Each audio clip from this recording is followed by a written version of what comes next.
আসসালামু আলাইকুম বন্ধুরা, মেসেঞ্জারে পিন ভুলে গেছেন কিভাবে রিসেট করবেন অথবা পিনের এই সমস্যা কিভাবে অফ করবেন চলুন দেখে আসি। সর্বপ্রথম মেসেঞ্জার অ্যাপসটি ওপেন করবেন। এবার উপরে থ্রি ডটে ক্লিক করবেন। এবার সেটিং আইকন দেখতে পাবেন, সেটিং আইকনের উপর ক্লিক করে দেবেন। একটু স্ক্রল করে নিচের দিকে আসবেন। সেটিং অ্যান্ড প্রাইভেসি অপশন দেখতে পারবেন, তার উপর একটি ক্লিক করে দেবেন। এবার ইন এনক্রিপ্টেড চ্যাট এই অপশনের উপর ক্লিক করে দেবেন। এবার দুটি অপশন দেখতে পারবেন, মেসেজ স্টোরেজ এই অপশনের উপর ক্লিক করে দেবেন। পিন রিসেট করার জন্য রিসেট পিন এই অপশনের উপর ক্লিক করবেন। এবার আপনার মন মতো 6 ডিজিটের পিন দিয়ে দিবেন। একই পাসওয়ার্ড আবারও দিয়ে দিবেন।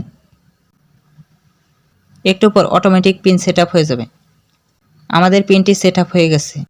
এবার দেখাবো পিনের সমস্যা অফ করবেন কিভাবে।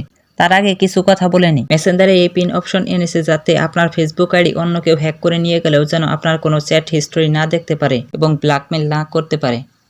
এই পিন অপশন অফ করার জন্য স্ক্রল করে নিচের দিকে আসবেন। এবার টার্ন অফ সিকিউর স্টোরেজ এই অপশনের উপর ক্লিক করে দেবেন। এবার কনফার্ম বাটনে ক্লিক করবেন। এবার ডিলিট সিকিউর স্টোরেজ এই অপশনে ক্লিক করবেন। আবারও কন্টিনিউ বাটনে ক্লিক করবেন। এবার উপর দেখতে পারবেন টার্ন অন সিকিউর স্টোরেজ এই লেখাটি চলে এসেছে। এখান থেকে আবারও নতুন করে পিন সেট করতে পারবেন। এখন আপনার মেসেঞ্জার থেকে পিন সেট অফ হয়ে গেছে। তো বন্ধুরা, ভিডিওটি ভালো লাগলে লাইক কমেন্ট করে পাশে থাকবেন। আবার দেখা হচ্ছে নতুন কোনো ভিডিওতে। ততক্ষণ ভালো থাকবেন, সুস্থ থাকবেন। আল্লাহ হাফেজ।